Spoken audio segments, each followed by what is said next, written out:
बिस्मिल्लाहिर्रहमानिर्रहीम। अस्सलाम वालेकुम। किद्दां तुसीं वधिया, उम्मीद करदी आ सब खैरियत ना होणगे। अज दी रेसिपी आ मूली दा पराठा, बहुत ही क्रिस्पी, बहुत ही मज़ेदार और चकसेदार मूली दा पराठे दी रेसिपी मैं तुहाडे नाल शेयर करांगी।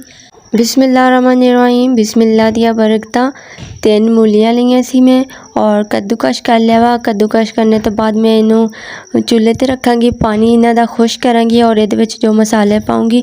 अच्छा, मूली दा पराठा तुहाडे कोल अच्छा नहीं बनदा या मोटा बन जांदा वा या कितों फिक्का हुंदा वा, कितों जायका ही नहीं आंदा और मोटा या बिल्कुल मोटा अच्छा नहीं लगता और ना ही क्रिस्पी बनदा। बहुत ही ज़बरदस्त रेसिपी है। अगर मेरे चैनल ते नवे हो तो जल्दी ना जाके मेरे चैनल नू सबसक्राइब कर दो और नाल ही बेल आइकन दा बटन प्रेस कर दिओ ताकि तुहानू हर आने वाली वीडियो मिल सके।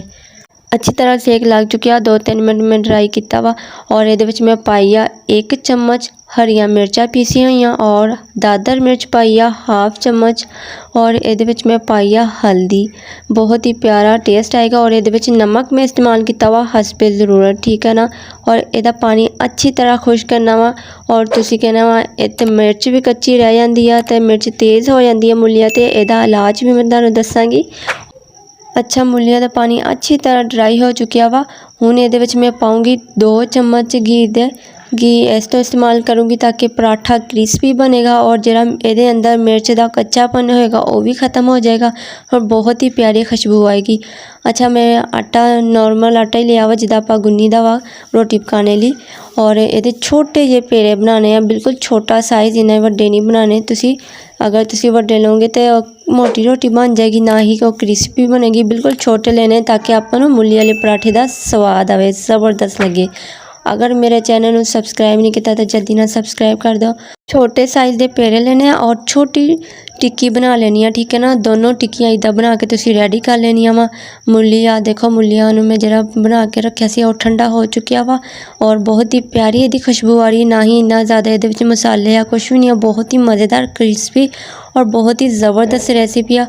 उम्मीद है तुहानू ज़रूर पसंद आएगी। अच्छी तरह सारे नू फैला देना वा ताकि किसी भी फिक्का और किते बदमज़ा ना होवे। बहुत ही ज़बरदस्त लगेगी। आ देखो, दोनों टिक्कियाँ इको बराबर और बहुत ही अच्छी तरह वा।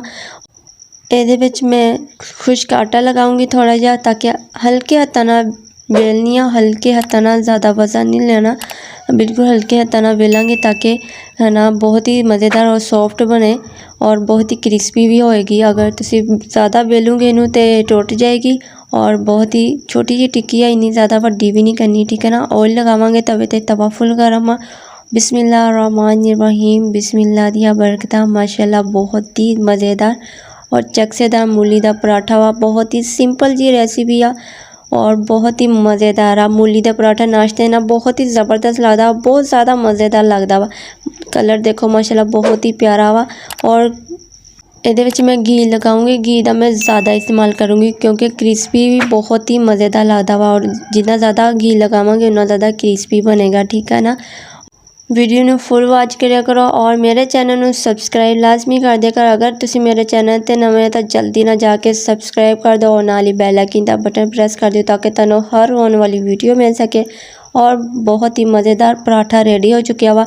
और दूसरा पराठा भी रेडी कर लेंदे आ। देख लो माशाल्लाह, बहुत ही ज़बरदस्त आ, बिल्कुल आसान तरीका वा। उम्मीद है तुहानू ज़रूर पसंद आएगा और सिंपल जहा अच्छी तरह फैला लेना। 2 टिक्कियाँ बना के रख लेनी है, छोटा साइज़ लेना वा पेड़े का और बहुत ही हल्के हत्थों नाल बेल लेनी है, ठीक है ना। और बहुत ही मज़ेदार रेसिपी रेडी हो जानी है।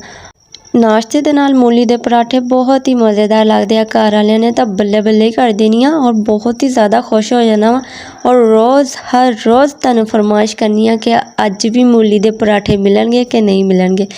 हमेशा खुश रहो और अपने प्यारे का ख्याल रखो, उन्हां दी फरमाइश पूरी करते रहा करो। बहुत ही मज़ेदार और चकसेदार रेसिपी आ, तुहानू ज़रूर पसंद आएगी। वीडियो ना फुल देखिया करो ताकि तुहानू हर चीज़ की समझ आवे। और आ देखो माशाल्लाह, बहुत ही क्रिस्पी, बहुत ही सॉफ्ट जी, बहुत ही मज़ेदार रेसिपी आ।